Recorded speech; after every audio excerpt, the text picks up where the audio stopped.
you guys are a Caliber SRT-4 owner and you guys are wondering how to do a timing chain, I'll leave my 2 videos down in the description. Definitely go check out all my other videos on the Caliber SRT-4. Neon guys, PT, GT owners, it is time. I'm gonna finish my Neon SRT-4 build, so let's get into this video. You guys hopefully have seen my most recent video. It's at the top right of the screen where I installed my crowd cams into my cylinder head on the motor, step by step. So today I'm gonna actually be bringing you guys a how-to for the timing belt like I did with the Caliber SRT-4 motor. I do have it covered right now because I want to go over everything you can see here laid out. Let's start over here on the left. You got my back cover, you got the top cover, and you got the bottom cover. Right here is my Fabz full throttle 4th mount bracket for the frame rail. So over here I have my stock cam gears that I will be reusing. I have my 2 cam gear bolts. I was also blessed to be able to bring you guys this on the timing belt video. This is Tommy Brunton's timing gear tool that is gonna keep those aligned when I put the belt on after we torque these bolts. We have blue thread locker that I picked up at AutoZone. Here I got Allen wrenches. We're supposed to be using a 6mm Allen wrench to turn the tensioner. I might be using this 1/4 inch ratchet with this 13mm to tighten that. I have this hardware that my buddy Smiley hooked it up with. I have these gauges, which I have 0.35 already laid out because you have this sprocket, this crank sprocket. Basically the back end of it has to be a certain distance away from that wall right there. I'll post a picture at the top right of the screen where I took a depth gauge like this, measured my buddy Jaren's width. You can see my oil pump is already assembled, it's been on there, and I have to take off these 2 bolts right there, which will bolt into those gold little dowels. Pick this Duralast spinner handle wrench thingy up for about $4.99. This did have a 1/4 inch head on it. I cut it down, shaved it down. Basically, I made a cam tightening tool. More or less, I mimicked what we have here, but with a handle. Tommy Brunton said I couldn't torque with this, so I needed to use something else. He did suggest that I could use a 1/4 inch extension. And you guys can see, I already put in my crowd cams and I left my dowel holes so I more or less can have my cam tightening tool in there. Now you want this dowel pin to sit flush all the way down there. So I will be using this tool that I made, and I'll leave a link in the description for this tool, hopefully, if I can find it. Torque wrenches, I have my Digitorque, which is a 1/2 inch. I'm actually gonna be using my 3/8, and this one goes to inch pounds and Newton meters. A 3/8 to a 1/4 inch with a 8mm on there, a long neck 10mm, and I have a short neck 10mm 3/8. 13mm for this tensioner bolt right there, and like I said earlier, I have this 1/4 inch just for that, just in case. Timing belt, which is a Gates, but it's the black one. My Gates water pump. Notice that that is a metal and not the plastic. I prefer metal so it doesn't break. And then I have my idler pulley and the gasket to the water pump. I have the directions right here, step by step, so it's a lot easier for you guys. You can bang this out yourself. You'll have these 8mm, which will be torqued down to 105 Newton meters, and we have 4 bolts for the water pump. If you look, these 4 bolts will go right in here. 1, 2, 3, and 4. And I will be using Loctite on all my bolts. Along with the tensioner, I will be using Fabz full throttle 4th mount bracket hardware, where this one will actually hold the tensioner in place when I go ahead and torque down this bolt right here. Alright, so my first step is we are going to go ahead and assemble this water pump and gasket onto the side of the motor. Before I do assemble it and torque it down, I do want to show you this inlet pipe, which I purchased from 513 Fabrication, Jamie Applegate. So that is 513.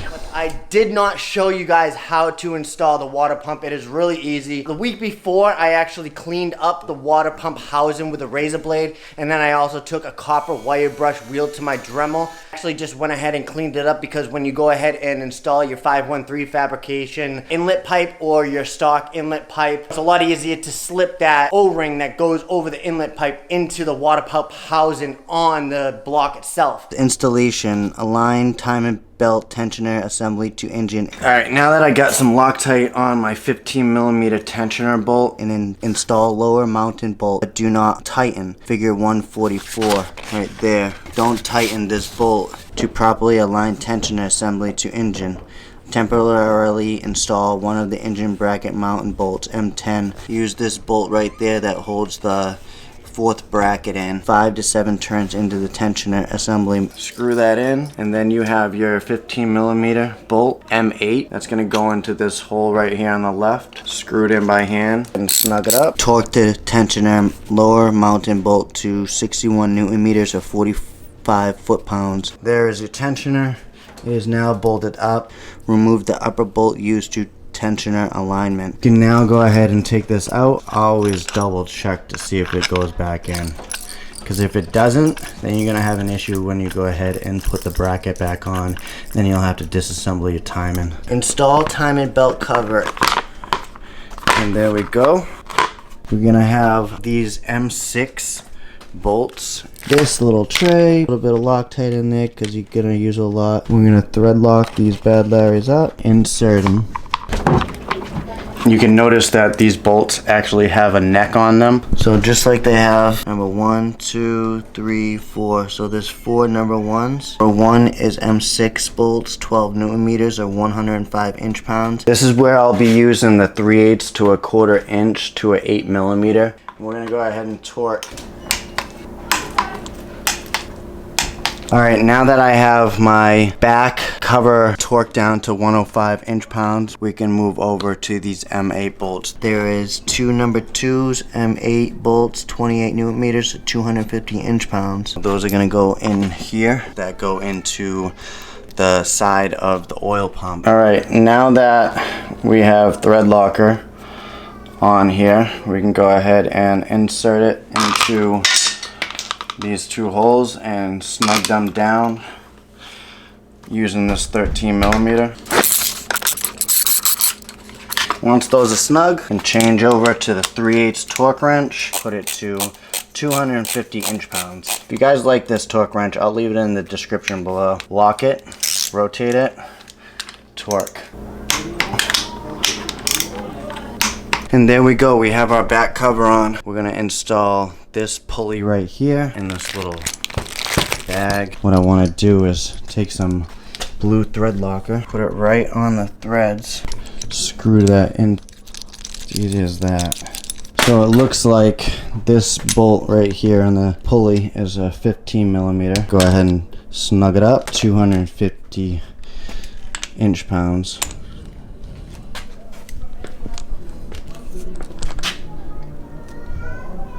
There we go.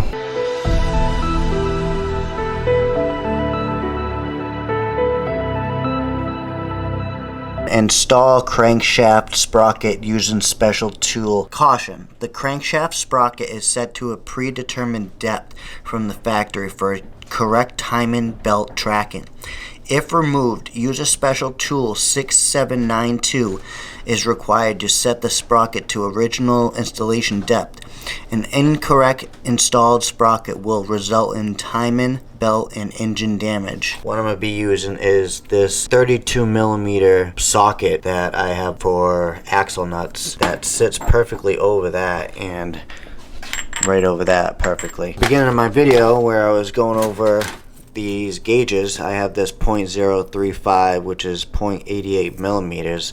I'm hoping that this is the original spec, but in the top right of the screen I have a picture where I was using a gauge like this on my buddy Jaren's Neon SRT-4 crank sprocket to go ahead and size it up and have it for a future reference, say for this video. Literally just sliding this on, and now you can see this little crank key. Make sure that's on there and it is pushed into the crank. You can notice that there's a little marking right there. We're just gonna eventually line up to this marking right on the oil pump. You can see the little notch right there and that little key. It brings this arrow way down here, so I'm not at top dead center, and you're not supposed to be at top dead center when you go ahead and install cams. That's on there. What I'm gonna do is install this. Make sure it's lined up first off, and two, just more or less push it on there a little bit.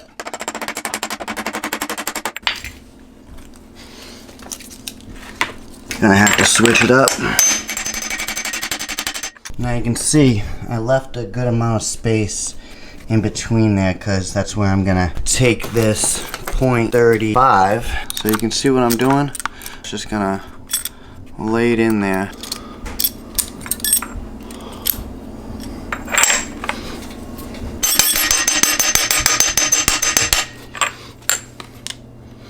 So that's what you want right there. A nice tight fit. Hopefully you guys can see that, how tight it is. That's gonna be perfect.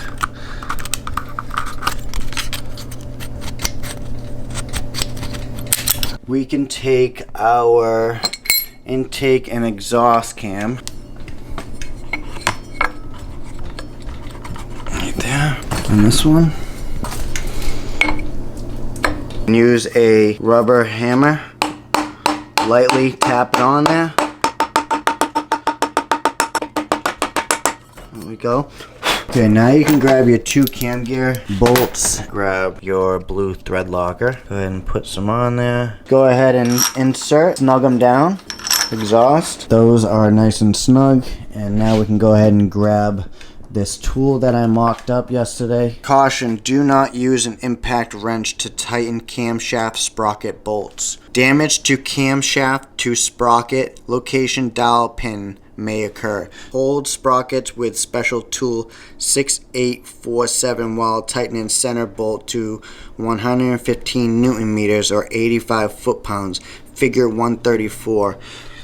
This tool right here, and I do not have that special tool 6847, so that is why I made this tool from AutoZone. I mocked it up so it fit in this dowel hole on the camshaft.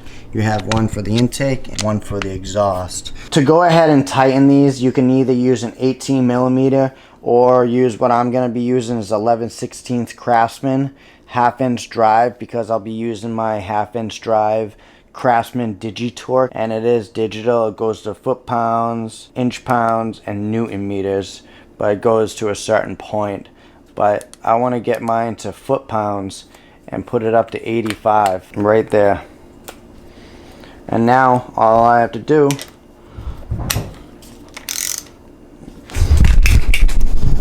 alright, since I'm one person, I think I'm just gonna protect the cylinder head and shove that in there, which I know is not a good idea and it's not a good practice, but pretty sure I won't have an issue. We got 85.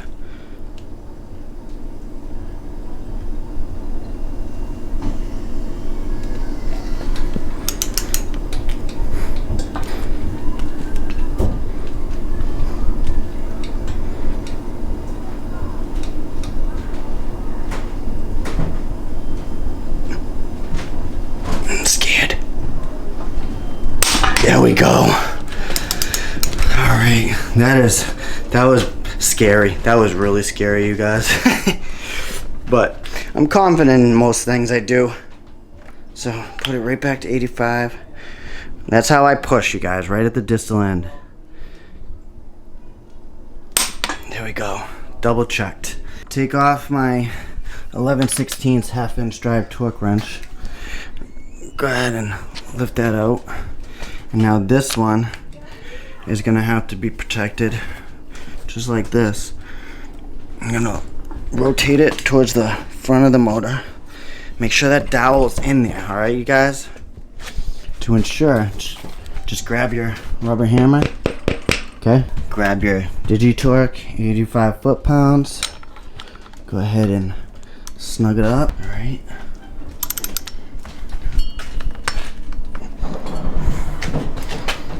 Now if I can do this, you guys, by myself, you guys can do it. Hopefully you guys like this video so far. Smash that like button, you guys. Oh, baby's crying upstairs. Uh-oh. Someone fell on the floor. There we go. 85 foot-pounds. Once again. There we go. Oh, we got my cam gear sprockets on and torqued down to 85 foot-pounds. You got your 4 bolts to the water pump, and those are torqued down to 105 inch-pounds. What I'm gonna do is take my cam tool and back it just a little bit. That way the 2.4 front is on the left for the exhaust and the up is on the right for the exhaust. The intake, we're actually gonna have to back that also. It says installation timing belt. Set crankshaft sprocket to top dead center by aligning the sprocket with the arrow on the oil pump. They're talking about this arrow on the crank sprocket, and what we're gonna do, we're gonna grab this bolt right here, and this is the crank pulley bolt, snug enough that we can go ahead and rotate the crank so that this little mark right here on the crank sprocket is lined up right there. So this is gonna be a 19. Gonna take my Harbor Freight breaker bar, rotate that crank sprocket till it's right there.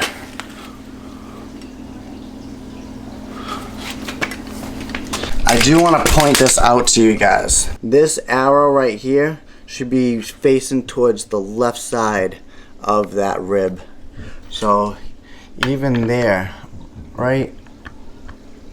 There we go. Now I'm top dead center on my crank. Just remember that. See that? Right there, right on the edge. And there we go. As you can see that it's a little bit lower, but that's alright because I'm gonna be using my cam tool that I purchased from Tommy Brunton, BC and Crower side, and then there's a Crane and stock, which stock dowel is a little smaller than BC and Crower. Cam gear tool is now positioned into the dowel pins for the intake and the exhaust. Install timing belt. Starting at the crankshaft, go around the water pump sprocket. Idler pulley around the intake. And then the exhaust. And then the tensioner. And then make your way around this tensioner. There we go. Slide the belt on. Should be evenly distributed around the gears. Shouldn't be hanging off. You want to more or less be in the middle. Keep playing with it until you get it on point. Just make sure you put your fingers back here to make sure it's not hanging off. Once your timing belt is on, go to the next one. It says move the exhaust camshaft sprocket counterclockwise to align marks and take up belt slack. So if I didn't have this cam tool up here, my alignment marks wouldn't line up. They'd actually be off a little bit more. So what they're trying to say is go ahead and turn this exhaust bolt counterclockwise just enough that it takes slack off here, but it aligns these. When I go ahead and put tension on the belt, this should actually pull down the gear a little bit and rotate it counterclockwise. Insert a 6mm Allen wrench into the hexagon opening located at the top plate of the belt tensioner pulley, which is that little square right there, 6mm or 1/4 inch. Rotate the top plate counterclockwise. The tensioner pulley will move against the belt and the tensioner setting notch will eventually start to move counterclockwise. Setting notch number 5. You can also notice it right back there in the back. That's the setting notch. Watching the movement of the setting notch, continue rotating the top plate counterclockwise until the said notch is aligned with the spring tang. The spring tang is that metal spring wire coming out the back, and you can notice on here the spring tang is black on the zoomed in picture. Turn this counterclockwise until that spring tang is right in the middle of that notch, which right there looks pretty much on point. What do you guys think, huh? Right about there. So what I gotta do now is tighten this 13 millimeter just snug.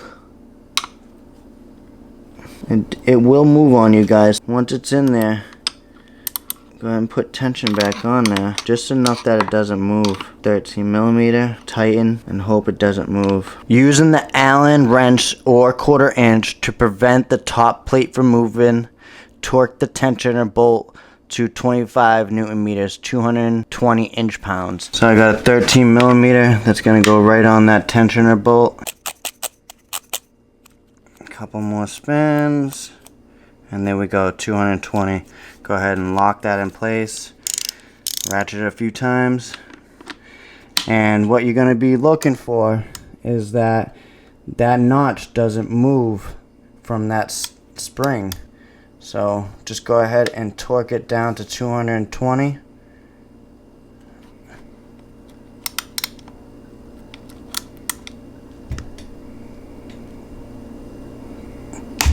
And there we go. Go ahead and double check it. There we go, 220 inch-pounds. Now that we are timed and we have tension on the belt, you can go ahead and just make sure nothing is sitting too close to that wall back here, which I have enough clearance, but you know me, I'm just being too cautious, I guess. But maybe I'm just overthinking things, I don't know. But it looks on point. Lift that out. Now the last step is to go ahead and put your top cover on, which you can see there has a little notch built onto it that's gonna just literally slip over the back like this.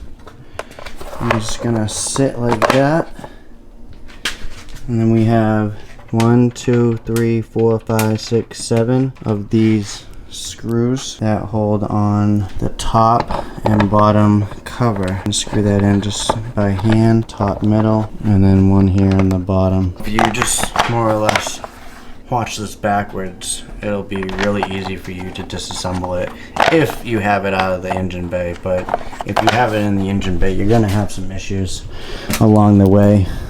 The biggest pain is taking that big OEM metal bracket off and pulling the crank pulley off. That is a pain.